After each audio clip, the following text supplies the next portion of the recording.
ఈరోజు మటన్ దోసకాయ చేసుకోబోతున్నాం. దానికి కావాల్సింది దోసకాయ ముక్కలు ఇలా క్యూబ్స్లో కట్ చేసుకోవాలి. ఇది హాఫ్ దోసకాయ మొత్తం కాదు. 2 ఉల్లిపాయలు, 1 టమాటా, 2 చిన్న ముక్కలు, జస్ట్ అలా నాట్లు పెట్టుకున్న పచ్చిమిర్చి చిన్న చిన్నగా, ఉప్పు, కారం, పసుపు, గరం మసాలా, ఈ 4. ఇది వచ్చేసరికి అల్లం వెల్లుల్లి జీడిపప్పు గసగసాలు, అల్లం వెల్లుల్లి జీడిపప్పు గసగసాలు ఆ పేస్ట్. ఇవి ఆయిల్. ఇవి కావాలి మటన్కి. మటన్ మెయిన్ ఇంగ్రీడియంట్ కాబట్టి మటన్ ఖచ్చితంగా కావాలి. ఫస్ట్ ఆయిల్ యాడ్ చేసుకోవాలి. ఎక్కువ వేసుకునే వాళ్ళు ఎక్కువ, తక్కువ వేసుకునే వాళ్ళు ఎక్కువ. మేము కొంచెం ఎక్కువ వేసుకుంటాం ఆయిల్. ఇందాక మటన్ ఫ్రిడ్జ్లో ఉంది, అందుకే మనం ఫ్రిడ్జ్ నుంచి తీసాం అనమాట. మటన్ ఇది వచ్చేసరికి 3/4 కేజీ. 3/4 కేజీకి మొత్తం ఇదంతా నేను విత్ క్వాంటిటీలో చెప్పాను. ఉప్పు, కారం, పసుపు, గరం మసాలా మీ ఇష్టం, అది మీ యాజ్ పర్ టేస్ట్. ఇది 3/4 కేజీ. ఈ కూడా చెప్పాను కదా మెజర్మెంట్స్, ఇవే మెజర్మెంట్స్ చూసాను. ఆయిల్ వేడైంది.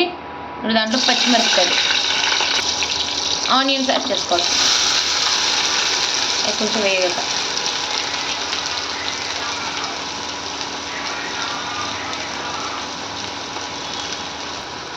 ఇప్పుడు సాల్ట్ వేసుకోవాలి.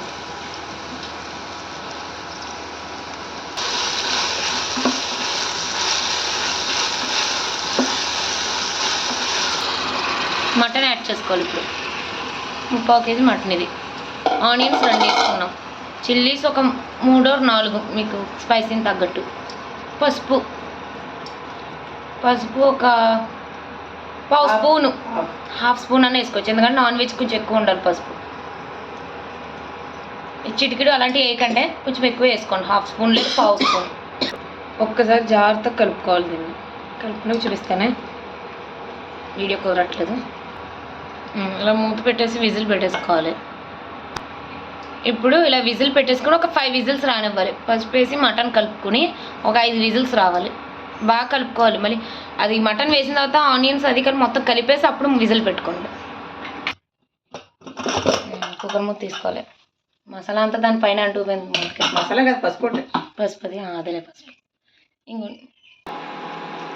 మటన్ బాగా ఉడికిపోయింది. మీ మటన్ బట్టి మీకు విజిల్స్ కదమ్మా. మటన్ గట్టిగా ముదిరిపోయినట్టు ఉంటే ఎక్కువ విజిల్స్ రావాలి. 10 విజిల్స్ రావాలి కాబట్టి 5 విజిల్స్ సరిపోతాయి. నార్మల్గా మంచిగా ఉన్నది అయితే. ఇప్పుడు దీంట్లోకి కారం బాగా ఉడికిపోయింది. 5 విజిల్స్ వచ్చిన తర్వాత కూడా ఇంకా కొంచెం ఆ వాటర్ కొంచెం దగ్గరికి అయ్యేదాకా ఆగి ఆ తర్వాత ఇలా కారం వేసుకోవాలి. ఇందాక బాగా ఎక్కువ వాటర్ ఉన్నాయి, అందుకే కాసేపు మళ్ళీ ఇంకా ఉడికించాం కాసేపు. ఇప్పుడు కారం వేసుకున్నాం. ఆవిరి పట్టేసుకుంటుంది కెమెరాకి. టమాటా అండ్ దోసకాయ యాడ్ చేసుకోవాలి. పేరు మర్చిపోతాను ఒకసారి. ఇది బీరకాయ దోసకాయ ఇవే కన్ఫ్యూజన్ వస్తుంది. 2 బెండకాయ దొండకాయకి కన్ఫ్యూజన్. ఇది కుక్కర్ సరిపోలే, చిన్నది అయిపోయింది. ఇంకెలా కుక్ అయిపోయింది కదా, ఇంకా ఆల్రెడీ విజిల్స్ అన్నీ అయిపోయినాయి కాబట్టి మూగిలోకి తీసేసుకుంటున్నాం. ఇందులో అయితే ఇప్పుడు ఇంకా లాస్ట్ ఫైనల్ కాబట్టి దీంట్లో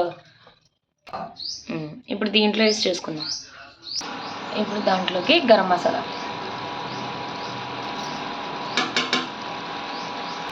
మొత్తం గరం మసాలా వేసాక మళ్ళీ కలుపుకోవాలి ఒకసారి.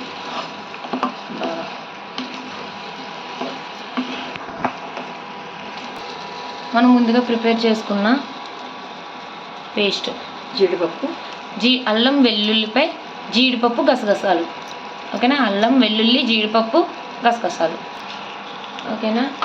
పేస్ట్ వేసుకున్న తర్వాత ఆ మిక్సీ జార్లోనే వాటర్ యాడ్ చేసుకుని ఆ మసాలాలోనే వాటర్ యాడ్ చేసుకోవాలి. ఇప్పుడు ఒక గ్లాస్ వాటర్ దాకా వేసుకోవాలి. మరి పెద్దది కాదు, కొంచెం చిన్న సైజ్ గ్లాస్తో వాటర్ వేసుకుంటాం. చూడటానికి క్రీము ఆ పేస్ట్ ఎలా ఉందంటే ఫ్రెష్ క్రీమ్లో ఉంది పేస్ట్. అది అల్లం వెల్లుల్లి పచ్చివాసన పోయే వరకు మూత పెట్టేసుకుంటే సరే. ఇప్పుడు అల్లం వెల్లుల్లి పచ్చివాసన పోవాలి కాబట్టి ఆ పచ్చివాసన పోయేదాకా మూత పెట్టేసుకోవాలి. దోసకాయలు చూసారు మీకు ఇలా కనపడుతున్నాయి, ఇలా కనపడాలి. బాగా మెల్ట్ అయితే బాగోవు, అందుకే క్యూబ్స్ కింద కట్ చేసుకోమని చెప్పాను పర్టికులర్గా స్టార్టింగ్. ఈ దోసకాయ ముక్క ఎవరు, ఇది మాంసం ముక్క ఎవరు తింటారు? దోసకాయ ముక్క తింటారు. ఎందుకంటే దోసకాయకి పట్టేసుకుంటుంది, అది తిరిగిపోద్ది. అందుకే మటన్లో ఏది కలిపినా, మటన్లో చికెన్లో ఇదిగో మొత్తం 1 గ్లాస్ ఆఫ్ వాటర్. ఇందాక మసాలాలో హాఫ్ వేసేసాం, ఇప్పుడు మొత్తం వేసుకుంటాం కలిపి. ఎందుకంటే జీడిపప్పు గసగసాలు వేసాం కదా, థిక్ అయిపోద్ది కాసేపు. ఈ గ్లాస్తో వాటర్, ఈ గ్లాస్తో కరెక్ట్గా 1 గ్లాస్ వేసాం. మసాలాతో ఆ గ్లాస్లో వాటర్ ఒక హాఫ్ గ్లాస్ మసాలాలో వేసాం, మిగతా హాఫ్ నార్మల్గా వేస్తాం. ఇప్పుడు మూత పెట్టేసి ఉంచుకున్నాం 10 నిమిషాలు. ఒక 10 నిమిషాలు కుక్ అయితే అప్పుడు ఉప్పు చూసుకుని సర్వ్ చేసుకున్నాం. ఉప్పు చూద్దాం ఒకసారి కలిపి. బాగుంది చూస్తే మొత్తం గ్రేవీ. దోసకాయ ముక్కలు ఎప్పుడు కూడా కరగబెట్టకండి.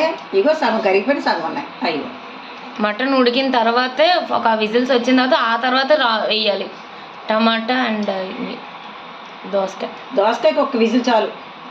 దోసకాయ వేసిన తర్వాత ఒక విజిల్ రానిచ్చారు. చెప్పడం మర్చిపోయాను, దోసకాయ టమాటా వేసిన తర్వాత ఒక విజిల్ రానిచ్చారు. ఒకసారి టేస్ట్ చూసి చెప్తాను. గ్రేవీ చూసారా, పడతా సాల్ట్ పడుతుంది అంటే కరెక్ట్ కమ్మకు. ఒక మామూలు నంచుకోవడానికి చపాతీలు అట్లా అన్నట్టు ఉంది. రైస్లో కలిపితే కొంచెం చప్పగా అవుతుంది. చాలు కొంచెం అంతే సరిపోద్ది.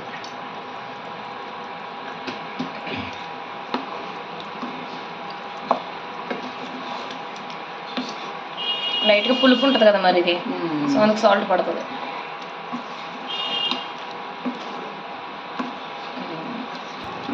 మొత్తం అంతా చిన్న మంట మీద ఉడికించి ఇంకా లాస్ట్లో ఒక్కసారి కొంచెం పెద్ద మంట పెట్టేసి ఒకసారి కలిపేసుకుని దించేయడం.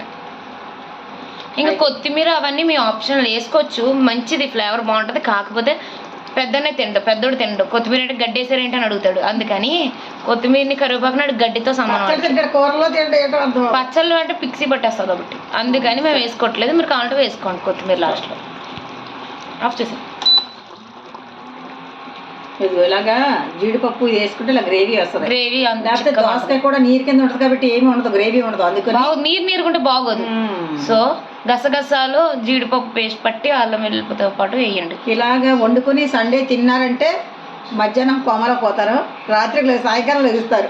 ఎందుకంటే గసగసాల వల్ల ఆ ఎఫెక్ట్ ఉంటుంది.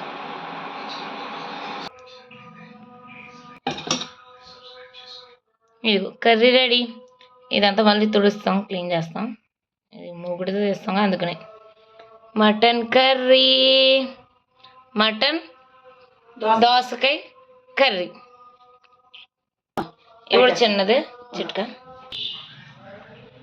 చిన్నప్పుడు మా అమ్మ ఏం చేసినా, ఏ కూర వండినా ఎక్కువ అదే చెప్పాను కదా, ములక్కడ పాలు బీరకాయ పాలు లాగా ఉండేది.